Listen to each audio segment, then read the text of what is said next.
All right, let's talk about you. But maybe not in the way you're used to thinking about yourself.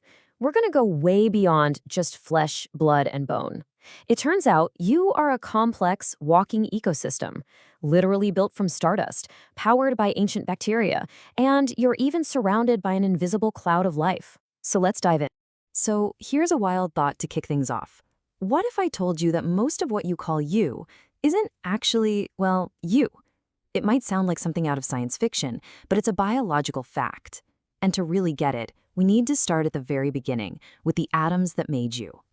So, first things first, let's look at your fundamental recipe. What are you actually made of? At the most basic level, we're all just collections of atoms that were forged inside dying stars. And the ingredient list? It's surprisingly simple. This isn't just poetry, it's our literal connection to the entire cosmos. And believe it or not, about 99% of your entire body mass comes down to just 6 elements. That's it. 6. And we're not talking about some rare exotic materials here. These are some of the most common elements in the whole universe. We are, quite literally, built from the most abundant stuff around. So here's the lineup. Oxygen takes the top spot, mostly because our bodies are so full of water. Then you've got carbon, which is the backbone of all organic life as we know it. After that, it's hydrogen, nitrogen, calcium, and phosphorus. Okay, so these are our chemical building blocks. But how do we turn this simple stuff into a living, breathing person? Well, for that, we need to talk about our cellular power plants. To see how these elements actually build life, we have to zoom in. I mean, way, way in, down to the level of our cells.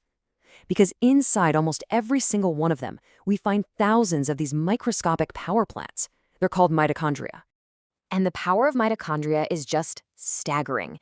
Without them, our cells would have to rely on a process called glycolysis, and they'd only get 2 little units of energy, or ATP, from each sugar molecule. But with mitochondria, that number just skyrockets to about 30 ATP. That's a 15-fold increase in efficiency, and that leap is what made complex life like us even possible.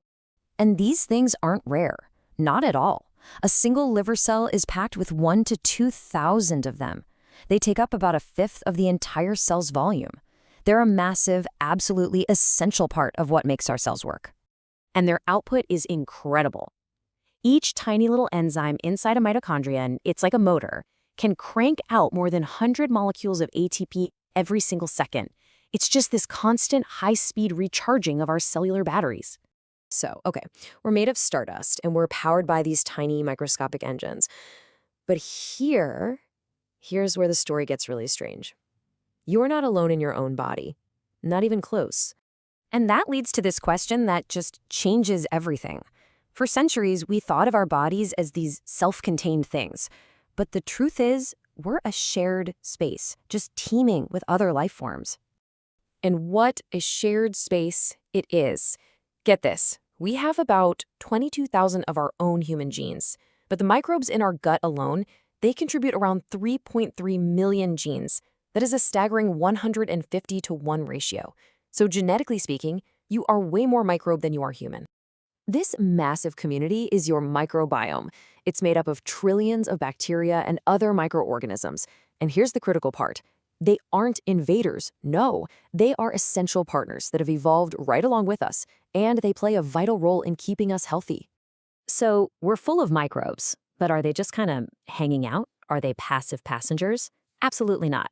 This internal ecosystem is constantly talking to your brain, and it influences everything from your metabolism to your mood. Scientists actually have a name for this. It's called the gut-brain axis, and it's a real two-way superhighway of chemical and neural signals. What happens in your gut does not stay in your gut. It sends a constant stream of messages directly to your brain.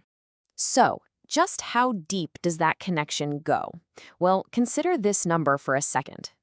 This is just mind-blowing. 90% of your body's serotonin, the famous feel-good neurotransmitter, it's made in your gut, not your brain. And its production is heavily influenced by the bacteria living there. This means your gut health has a direct chemical impact on your mental well-being. And it doesn't even stop with serotonin. Your gut microbes are involved in the production of a whole suite of critical neurotransmitters, including things like dopamine, GABA, and glutamate. This chemical conversation has profound implications for your mental health.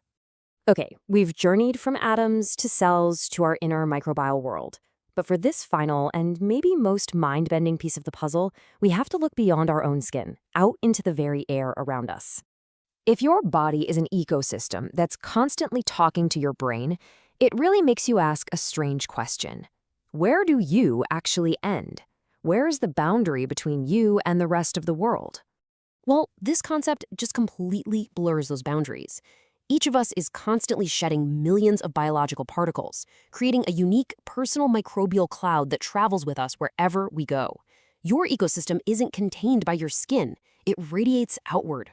This invisible cloud is basically like a fingerprint. It's so unique it can be used in forensics to place someone at a crime scene. It offers clues about how diseases spread, and it contains information about who you are. Your personal aura, it's real, and it's made of microbes. So let's bring it all back to that central idea. You aren't just a body.